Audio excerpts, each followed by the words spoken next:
मन मंदिरा गजर भक्तीचा.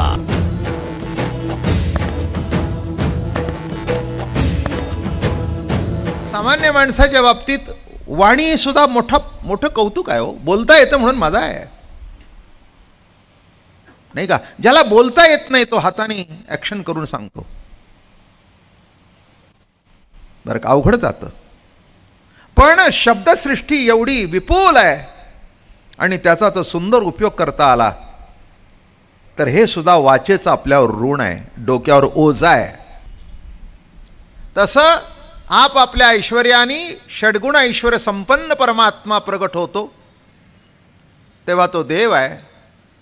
पण तीच सत्ता जेव्हा बोधरूपाने प्रगट होते तेव्हा तो सद्गुरूंचा अवतार आहे. म्हणून देव शिष्य आणि गुरुनाथू दो शब्द एक अर्थू. इथपर्यंत आपण आलो. आता ज्ञानदेवो म्हणे श्री गुरु प्रणामेणे फेडिली वाचारुण चहू वाचांचे. वाचेचं ऋण आहे आपल्यावर. आपल्याला कल्पना नाही, आपल्याला बोलता येते हे केवढं भाग्य आहे,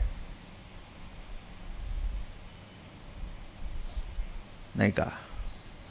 मला वाटतं मी तर वाणीच्या ऋणामध्ये जन्मजन्मांतरी राहिलं तरी त्या वाणीचं ऋण माझ्याकडून तरी फिटेल असं वाटत नाही,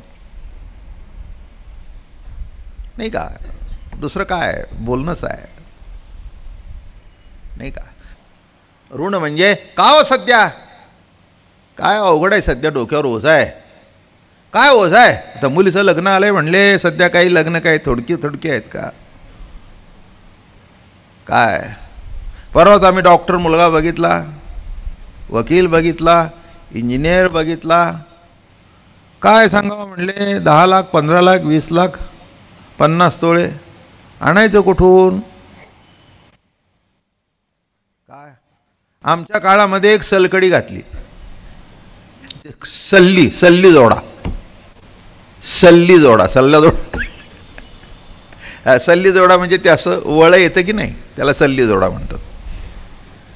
असं ते वळं घातलं. आता काय म्हणले, काय सांगावं काय नाही, काही कळत नाही. बोलता येतो म्हणून किती कौतुक आहे. मग ते ऋण जसं डोक्यावर आमच्या खूप ओझं आहे, हा जसा एक भाग आहे, तसं या वाणीमुळे केवढं ह्या वाणीचं ऋण आहे. ज्ञानदेव म्हणे श्री गुरु प्रणामेणे फेडिले वाचा ऋण. मग मी वाणीचं ऋण कसं फेडलं? त्याला एकच उपाय होता, सद्गुरूला नमस्कार करावा आणि फेडावं. ही जी मी साधना केली त्याच्याकरता या 4 वाण्या उपयोगी पडल्या. परा पश्यंती मध्यमा वैखरी. किती वाण्या आहेत? परा नाभीजवळ, पश्यंती मध्यमा वैखरी, नाही काय. नाभीजवळ काय आहे? परावाणी. इथे सगळं तयार होतं, माल मसाला. हां, म्हणजे असं असं असं असं असं असं मग निश्चिंतपणे जेव्हा कंठातून तयार होतं तेव्हा ते बाहेर पडतं. निश्चिंतपणा. परा पश्यंती मध्यमा वैखरी. मग ही इतकी जी साधना केली त्याच्याकरता ह्या वाण्या मला उपयोगी पडल्या. पण येथे माझी वाचा किती पुरे करावया स्तुती. महाराज तुमचं वर्णन करण्याकरता माझी वाणी लंगडी पडली, कुंठित झाली, वाचा कुंठित झाली. तसं आता 4 वाण्यांचं ऋण फेडता येईल, परा पश्यंती मध्यमा वैखरी. पण जे स्वरूप दर्शन आहे ते काही ह्याच्यात बसत नाही. कसं म्हणाले बघा, जो पराधिकांचा प्रकाश त्यासी पराधिक होती भासक. पराधिक झाले उपयोगी परी आत्मप्राप्ती लागे नव्हेची. आत्मप्राप्ती करता या 4ही वाण्या उपयोगी नाहीत. एक लक्षात ठेवा, या 4ही वाण्या जेव्हा कुंठित होतील तेव्हाच त्या प्रभूच्या प्रेमापर्यंत, त्या प्रतितीपर्यंत जाऊ शकाल. वाणी कुंठित होईल तेव्हाच. माझं बोलणं कळलं का? देवाच्या चरणावर मस्तक ठेवल्यानंतर डोळे झाकले पाहिजेत, मन एकाग्र झालं पाहिजे, वृत्तीच्या चरणाशी एकरूप झाली पाहिजे, दर्शन झालं. अजून पुढे सांगू का? मी दर्शन घेतो हे सुद्धा एक क्षणभर तरी विसरलं पाहिजे. दर्शन घेतो हे त्या क्षणाला विसरलं म्हणजे दर्शन झालं. दर्शन झालं.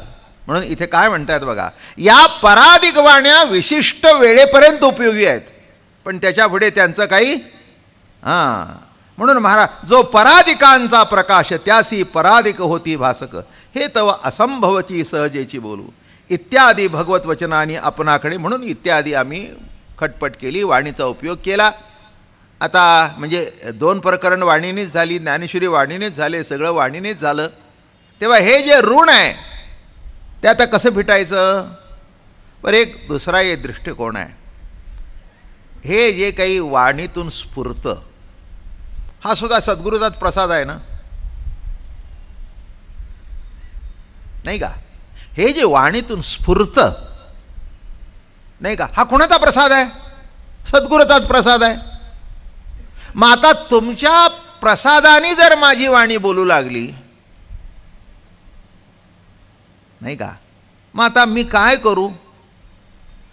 तुमच्यामुळे आत्तापर्यंत मी बोललो, आणि आता कोणची वाणी आणू की ज्या वाणीने तुमची स्तुती करू. माझं बोलणं कळलं का. कोणची वाणी आणू जे बोललो ते तुमच्या कृपाप्रसादाची वाणी, तो कृपाप्रसाद आहे तुमचा. मग त्या वाणीने मी बोललो, आता तुमची स्तुती करण्याकरता आता अजून कोणची वाणी आणू. तेव्हा माझ्याकडे वाणी शिल्लक नाही. म्हणून मी ठरवलं, तुम्ही बोलविल्या मी बोलेन, बोली अरूपाची रूप दावीन, आणि अतिंद्रिया करवीन इंद्रियासी. काय म्हणतायत, तुम्ही बोलविल्या मी बोलेन. मग तुम्ही मला बोलवलं, हे तुमचं माझ्यावर वाणीचं ऋण झालं. आता ते द्यायला माझ्याकडे तसं काही नाही आहे. काय द्यावं. काही काही गोष्टीचं मोल करता येतं, पण काही अमोल असतं. माझं बोलणं कळलं.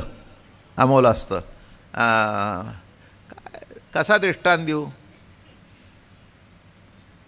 सात्विक देऊ का राजस देऊ. सात्विक दृष्टांत द्यायचं म्हटलं, सद्गुरूच्या दर्शनाला गेला, त्याने तिथे एक फूल पडलं होतं, प्रसाद म्हणून हातात ठेवला. प्रसाद म्हणून हातात ठेवल्यानंतर त्यांनी ते ज्ञानेश्वरी जतन करून ठेवलं. माझ्या सद्गुरूने मला दिलेलं फूल आहे, ते सुकलं तरी जतन करून ठेवलं. आणि एका प्रेमिकेने केव्हा एका प्रेमळाने आपल्या प्रेयसीला दिलेलं गुलाबाचं फूल, राजस म्हटलं मी म्हणून.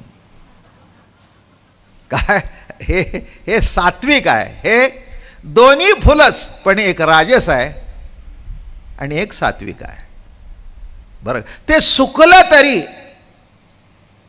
इथून आशीर्वादाचं दर्शन होतं आणि तिथे प्रेमाचं दर्शन होतं. मग ते पान उघडल्यानंतर कधीतरी ते होतं. मग बायकोने विचारलं, हे काय होय फूल कोणाचं, मी तर कधी दिलं नाही. जाऊ दे म्हणाले, तू भेटल्यानंतर ठीक आहे, पण तू भेटायच्या अगोदर जिने दिलं तिचं.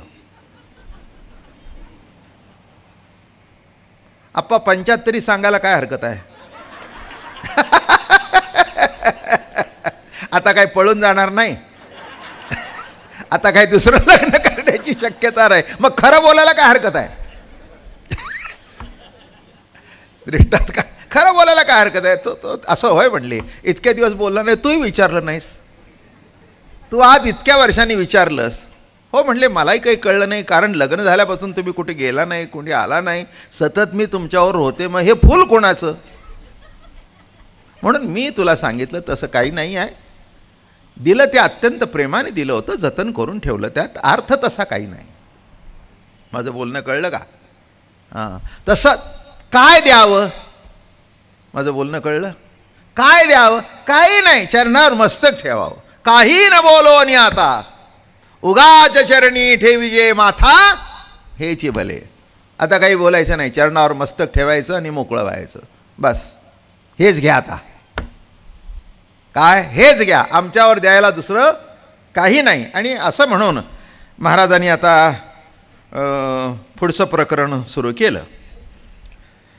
त्या प्रकरणाचा अर्थ असा आहे, ज्ञानेश्वर महाराज म्हणतात, आता मी श्रीगुरूचा नमस्कार केला आणि पश्चंती वद्य वाणीचं ऋण फिटलं, चारी वाचारूपी वाणीतून मुक्त झालो, आता उत्तीर्ण कसा झालो व श्रीगुरूंना नमस्कार कसा केला याचं सविस्तर वर्णन करतो. कारण आता श्रीगुरू जर माझ्याशी एकरूप झालेले आहेत तर नमस्कार कसा केला,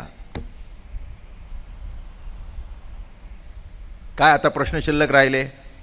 जो परिच्छिन्न आहे त्याला नमस्कार होतो, जो माझ्याशी एकरूप झालेला आहे त्याला मी नमस्कार कसा केला काय. आणि म्हणून आता हे वाचा ऋण विमोचन काय प्रकरणाचं नाव आहे आता, वाचा ऋण.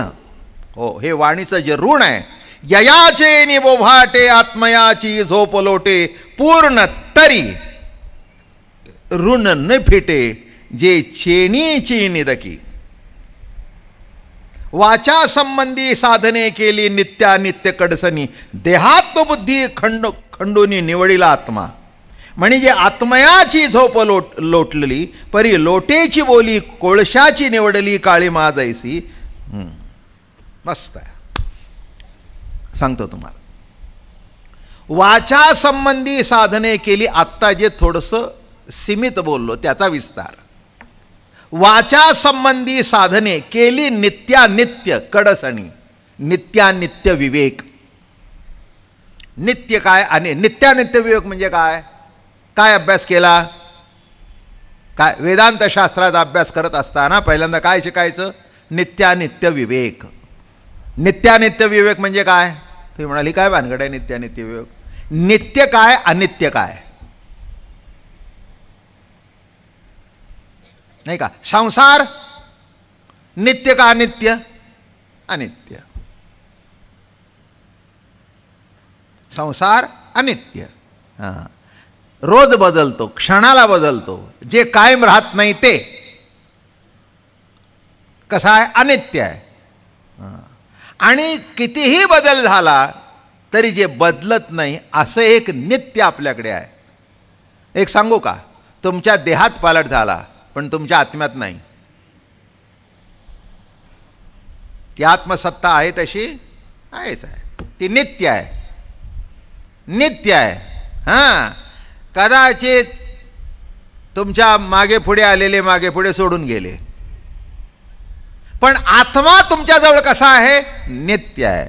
थोडक्यात सांगतो, नित्यानित्य विवेक. हां, म्हणून महाराज म्हणाले नित्यानित्य देहात्मबुद्धी खंडोनी निवडिला आत्मा. मग काय खंडन केलं, थोडक्यात सांगतो. देहात्मबुद्धी, पहिल्यांदा काय वाटतं तुम्हाला, मी देह आहे, मी कर्मकर्ता आहे, मी ज्ञाता आहे, मी विश्वभोक्ता आहे. ऐसी जे का देहात्मता दृढबद्धता ये नाव. काय सांगतायत बघा. मग त्याच्या पुढे मी ब्राह्मण, मी क्षत्रिय, मी वैश्य, मी शूद्र, मी गरीब, मी श्रीमंत, मी पुण्यवान, मी पापी, मी चांगला, मी वाईट. कोण मी, देहात्मबुद्धी. हे देहात्मबुद्धी असल्या कारणाने हे सगळं निर्माण होतं. आता मी देह या प्रतीचीच्या पलीकडे जा. काय सांगताय तिथे, मग इथे काय झालं, म्हणजे आत्मया देहात्मबुद्धी खंडोनी निवडिला आत्मा. मग देहात्मबुद्धी होती ही खंडन झाली आणि मी आत्मस्वरूप आहे असं वाटलं. लक्षात येते ना, काही अवघड तर नाही, बिलकुल मी अवघड सांगतच नाही. काय खंडन झालं, हां, मी देह, मी अमकं तमकं खंडन झालं. मग आता कुठे येऊन उभा राहिला, मी आत्मा. देहोहम, जीवोहम, शिवोहम. मी कोण आहे, जीव आहे. मी कोण आहे, शिव आहे. म्हणजे कुठे येऊन उभा राहिला, आत्मस्वरूपा. म्हणजे आत्मयाची झोप लोटली परी लोटीची आ बोली कोळशाची निवडिली कळी माझायसी. अहो, आत्म्याची झोप लोटली, ठीक आहे ना, ठीक आहे ना. अहो, आत्म्याची झोप लोटली म्हणजे काय झालं, देह मी आहे संपलं आणि मी आत्मा आहे स्वीकारलं. आलं का लक्षात. हां, एक सांगू का, मूळ स्वरूपाच्या ठिकाणी मी जीव आहे हे म्हणणं चुकीचं आहे, तसं मी शिव आहे हे म्हणणंही चुकीचं आहे. जीवशिवाच्या पलीकडे आहे.